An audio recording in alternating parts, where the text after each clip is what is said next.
What's going on, everyone? My name is Griffin Furlong. I'm a professional engineer in the state of Florida, and in today's video, I'm going to walk through everything you need to know to design a lift station. Let's dive right into it. So the first big question is, what is a lift station? A lift station is a combination of a wet well and a pump that essentially pumps people's wastes, your wastes, right back to the wastewater treatment plant or wherever it needs to go. So in this example, I'm going to walk through a residential lift station. Now, what we are looking at right here is a high-level utility plan of the gravity network from the sanitary sewer. This sanitary sewer, I'm going to draw a line here. All of this sanitary sewer is a gravity network that's collecting all of the waste from these homes. So it's going down here.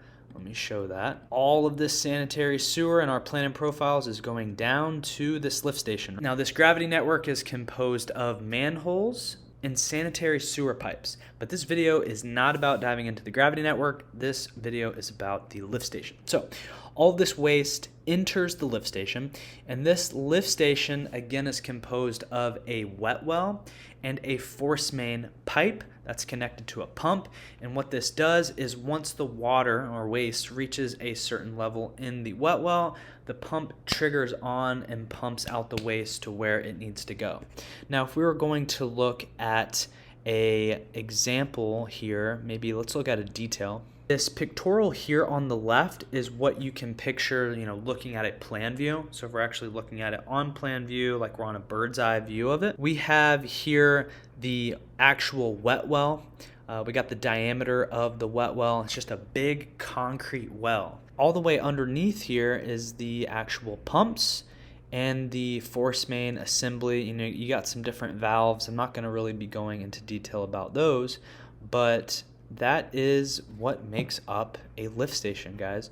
Now, if we were going to look at a cross-section detail of what's actually inside this well, here's kind of what it looks like. So you have this concrete wet well here, and you got a slab underneath to hold everything in place, make sure there's no uplift. Now, I want to point out a couple of important things. So you have the invert into the wet well. So this is all the influent. And what I mean by influent is this is the gravity network of the sanitary sewer system, along the roads that we were looking at. This is what's leading into the wet well. So this is actually how it collects all of the waste and brings it into the wet well. A couple more components here is you have your pump, and then you have your pump right here connected to the force main that then is pushing this waste outside of this wet well and through a pipe system, that leads all the way back to the wastewater treatment plant. Now, with this residential neighborhood, we are designing a lift station that essentially just pumps it right back up to the existing force main that's along the right-of-way, but we'll get there in a second. A couple more key components of this lift station. I'm going to zoom in here. So these are float settings, guys.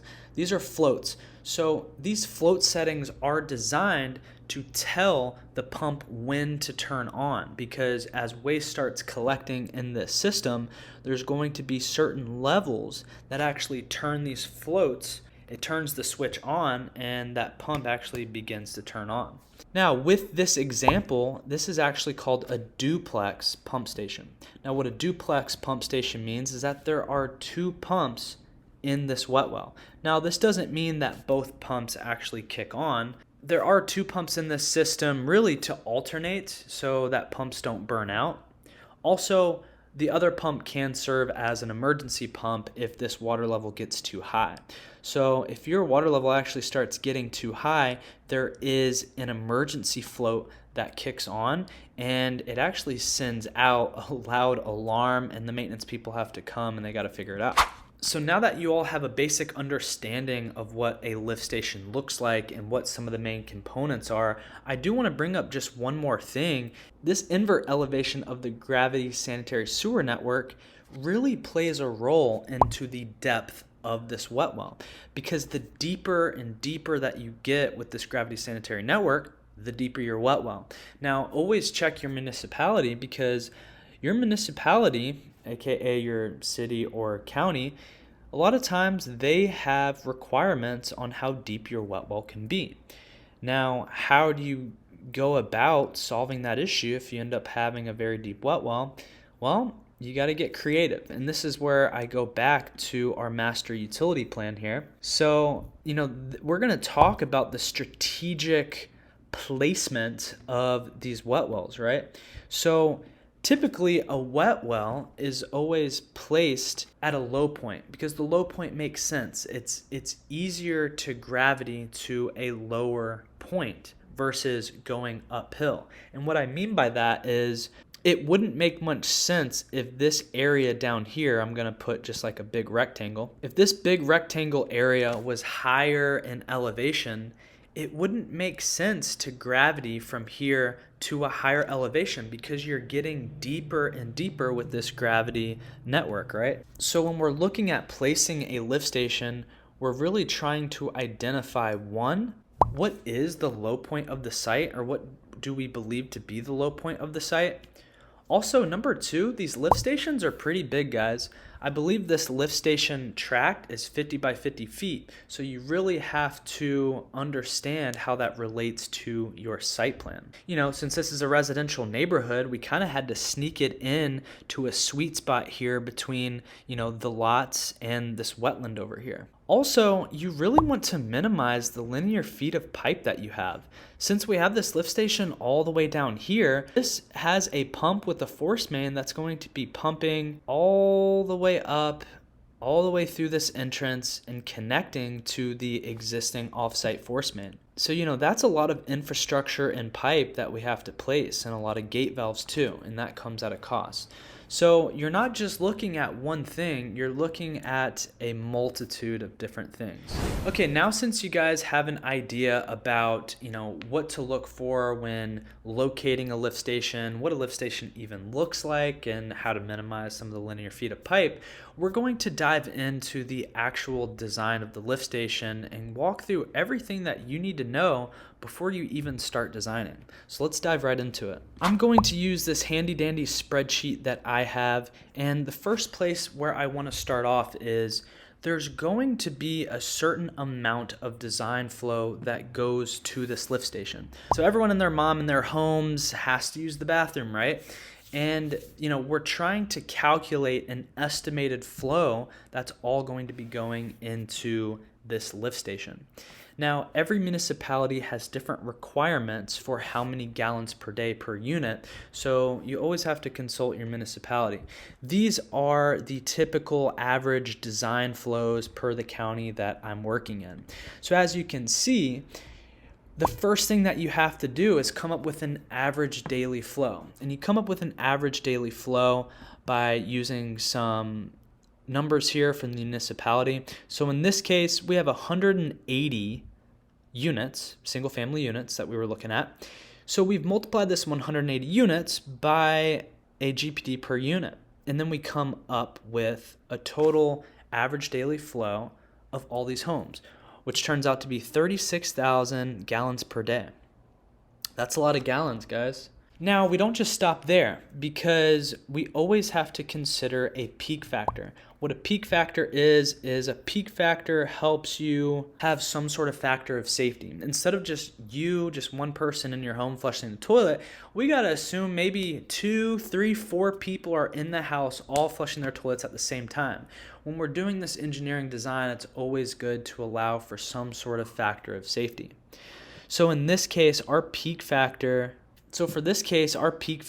is 3. So we're multiplying this average daily flow by this peak factor, and then we're converting it to a GPM. So this is just converting GPD to GPM and multiplying it by the peak factor. Now, in order to get GPM, you can do a nifty little divide by 1440 or 1440 to get your GPM. Now we're actually starting to cook with fire because we have our design flow for this site. Our design flow in this case is the 75 gallons per minute. So what this means is that lift station that we're designing has 75 gallons per minute flowing into it. Now, one thing to be very, very cautious of with your municipalities is that all of them have different requirements, right? One of the most typical requirements of designing a lift station or a force main system is maintaining what is called a cleansing velocity. Now, a cleansing velocity is typically a velocity that you need in your pipes to just keep the waste moving. Most municipalities will typically require 2 feet per second. Now, the reason why this is important is because if you need to obtain a certain amount of velocity in your system, that means you technically need to have a certain amount of flow through that system and a certain pipe size to even obtain those velocities. Now, what I've done here in this spreadsheet is I've actually posted the minimum force main diameter in order to even maintain a velocity of 2 FPS. So what this little chart does is help me start understanding how I can size this force main diameter. So this is one of the first steps, and this is the typical approach that I like to take. Is I really like to understand the design flow first, see how much waste is actually coming to this lift station, and then I can have an idea about what type of pump I need. So in this case, we designed a lift station that has 75 gallons per minute flowing into it. So I'm going to take a look at this chart and kind of see what comes close to the gallons per minute so I can start sizing this force main. So again, if I have to achieve 2 FPS, what's the closest pipe size here will get me to 2 FPS? And I'm starting to look here now, and it looks like 4-inch is probably as close as I can get here. And even though this 4-inch requires 80 gallons per minute, 75 gallons per minute is really, really close. And besides, we are going to size a pump soon after this to see if we can achieve that 80 gallons per minute. Again, there's a huge difference between this design flow and what's actually going to happen in the real world, but we're going to get to there. So if you're curious about pump curves and how we actually get a pump, stick around, keep watching this video because we have a lot to dive into. So I have an idea that we're going to need a 4-inch force main because of our design flow.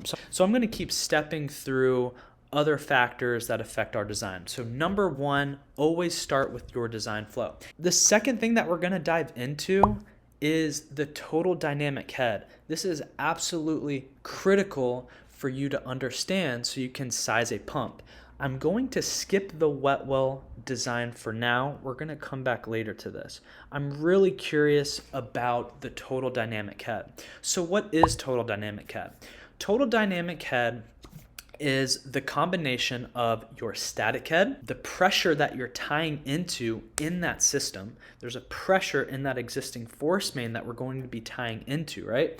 And then lastly are your friction losses. The way I like to think about total dynamic head and about pump stations is your pump is basically a weightlifter who's doing a bench press and they need a force to push against this weight.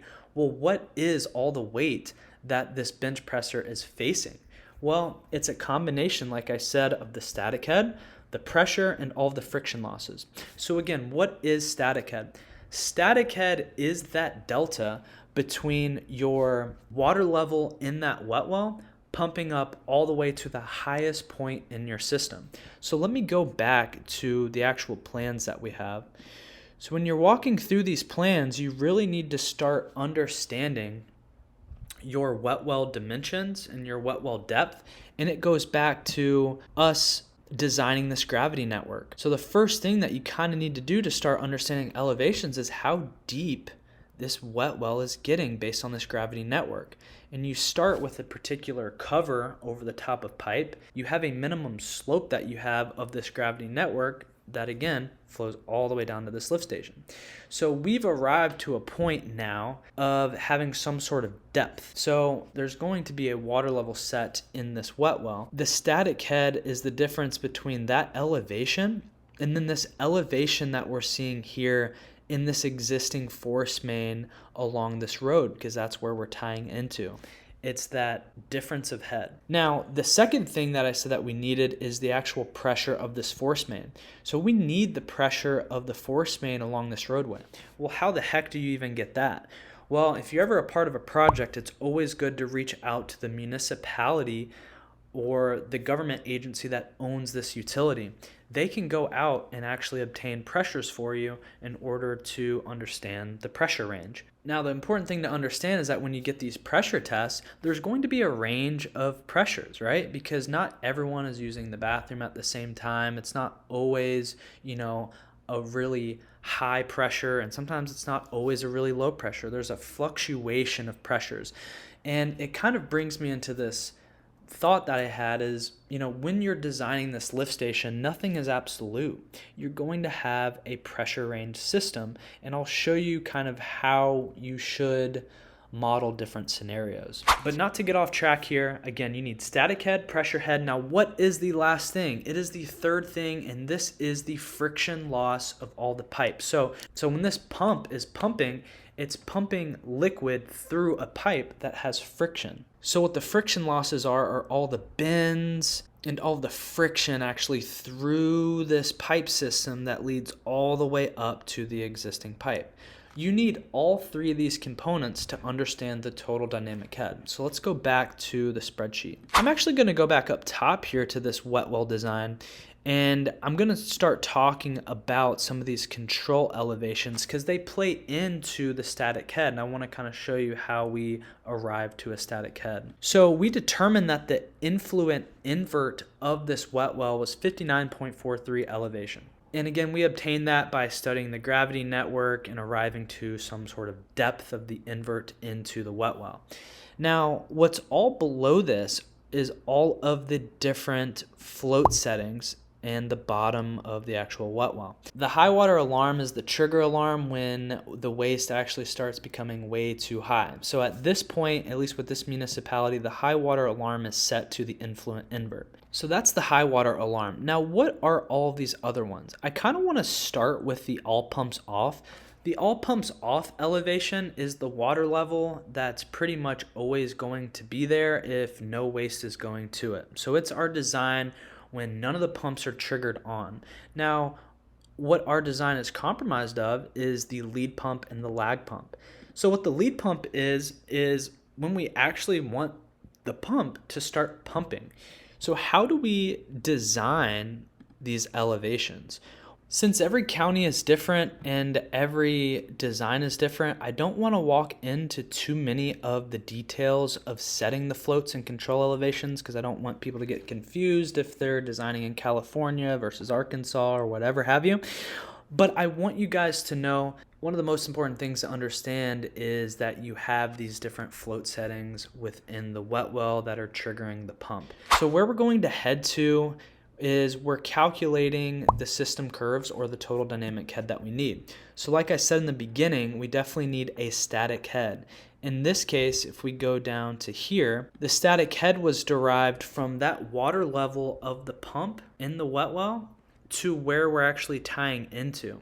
And in this case, we came up with a static head of 21 feet. And notice that this isn't a pressure. We've converted any sort of pressure that we have to a foot. So that's checkbox 1. We have the static head. So what about the pressures? Well, based on the pressure test from the county, we obtained the lowest absolute pressure that we experience, and then we obtained the highest pressure that we experience. And in this case, we were able to get 10 psi and 16 psi. And notice that I'm doing a conversion to head.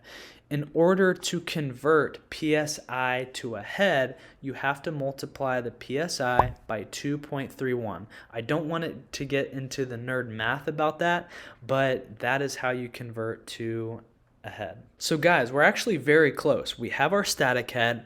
We have the pressures at the point of connection in, a head format.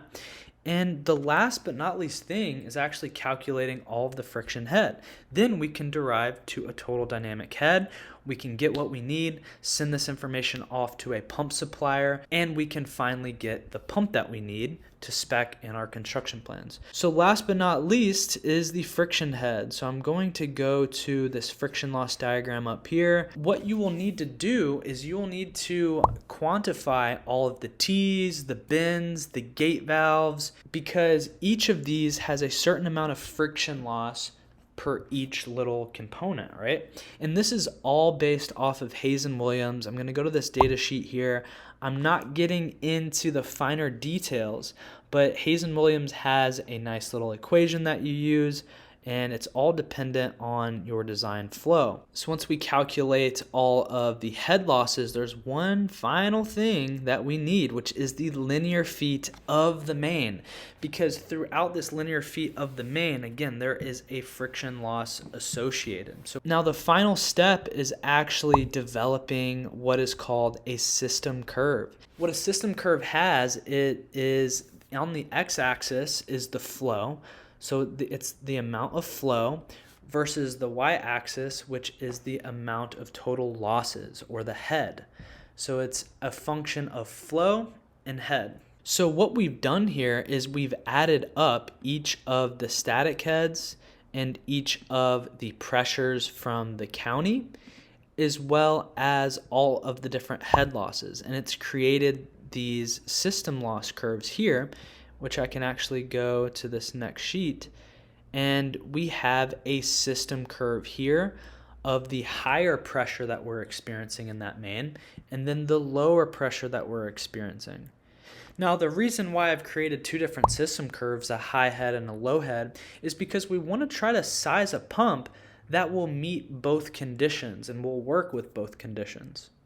The last thing we want to do is just design a pump for one particular range, right? Now, considering that we've developed our system curves, since we know the GPM that we want to push out with this pump, we can get an idea of the pressure that it's going to experience.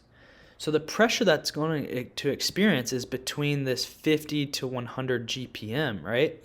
Because, again, this is just a curve. Think of it like an equation.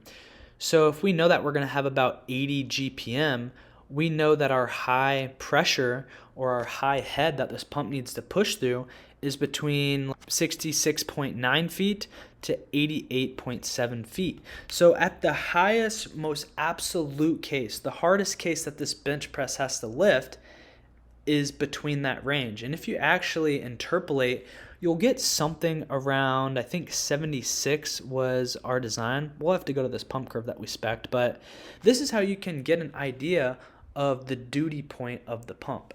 So what the duty point is basically your design point. You're telling this pump supplier that I need a pump that's going to pump 80 GPM at the worst case, 76 feet. The pump supplier should know exactly what to do with that design data, and he or she will even look at the pressure range of the system, because that's why we also give this low head system here.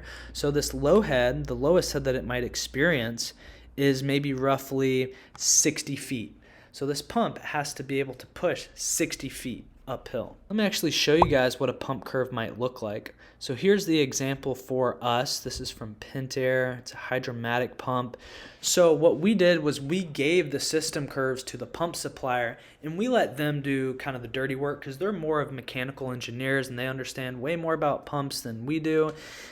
So I gave them our system curves and then the duty point, because I know that this pump has to push out 80 gallons per minute at that particular head. So in this case, they were able to find us a pump that pushed 80 gallons per minute at 78.3 head. This is really awesome. So it looks like we found a pump, and this is what the typical pump curve looks like. And I really, really want to explain what we're looking at here. So I'm going to mark this up a little bit. Again, this right here is the actual pump operation curve. It's the pump curve. This is how the pump is going to function under particular head scenarios. When this pump turns on, it's going to automatically from the computer understand what the pressure is, and it's going to deliver a certain flow. This pump curve is essentially an equation, guys. It's operating off math. This pump, is experiencing a pressure head of 80 feet, let's call it. So if it's experiencing about 80 feet, it's going to be pushing out right here. It's kind of hard to tell because the scale is bad, guys, but I hope you follow the logic. At 80 feet, it's going to be pushing, let's say, 60 gallons per minute.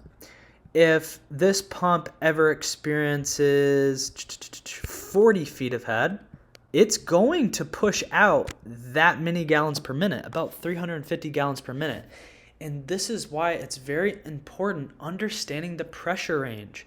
Because let's say if we were to really screw up this design here and the actual head range is more so closer to 20 feet of head, which I doubt it, but let's just say, I mean, look how much flow you have going through this system that you designed. You have above 450 gallons per minute. You might want to check those velocities and pressures in that sort of scenario if that's what it is, because you might get a whole busted pipe, or you might get some really, really high velocities going through that pipe. So that's why it's really important to establish these system curves. So here is the low head curve. I'm going to call it the low head. I'm going to call it low head curve. This is what we developed. This is what we sent over to the pump supplier. And then here's the high curve.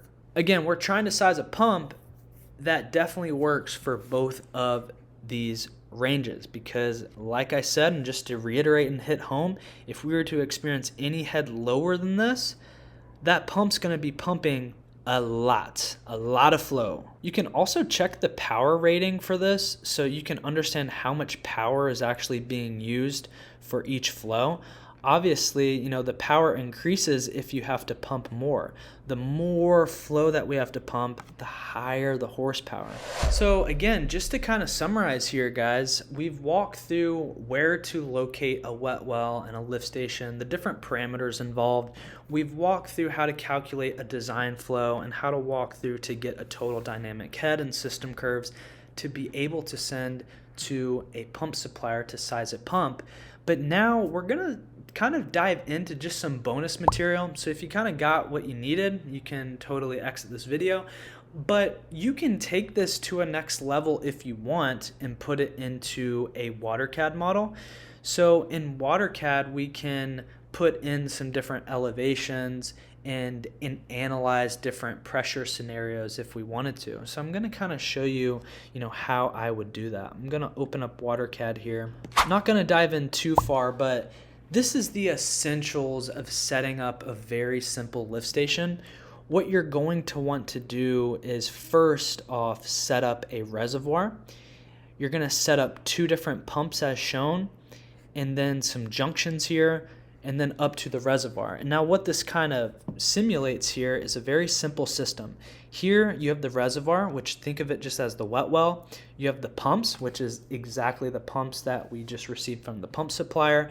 And then this final reservoir is the actual connection to the existing system. So if we kind of walk back here, if we know the tie-in pressure of our system, we can enter that in as an elevation, because if you remember what I taught you, you can convert a pressure into a feet of head, right? So in this case, I've entered an elevation of 160. Now this example is different than the spreadsheets, but I just want to walk through how you can start analyzing some of this stuff. So let's say if your pressure, you know what, we can go back. We can go back here. If we know our pressure was 16 psi, we can enter in the 36.91 plus whatever elevation that we were at. So let's do 36.91. And I'm going to assume, just for this datum, that the water level in that wet well is just at elevation 0, because that's our starting point. You can use any sort of datum you want. If you actually had elevations here, well, then what I would do is take that pressure that we just had, which was the 36.91 or 36.81, and add whatever the real elevation is, right? So in this case, the datum is the wet well water elevation, which is 0. I'm also going to set these pumps to 0 too, because those pumps are at the same elevation of that water level. That's very, very important. If you were to set this water level in this reservoir higher than the pumps, you're just going to get some artificial head that you've added to this system. Now, what else do we got here? We got some elevations of the junctions that we can add. Those might vary.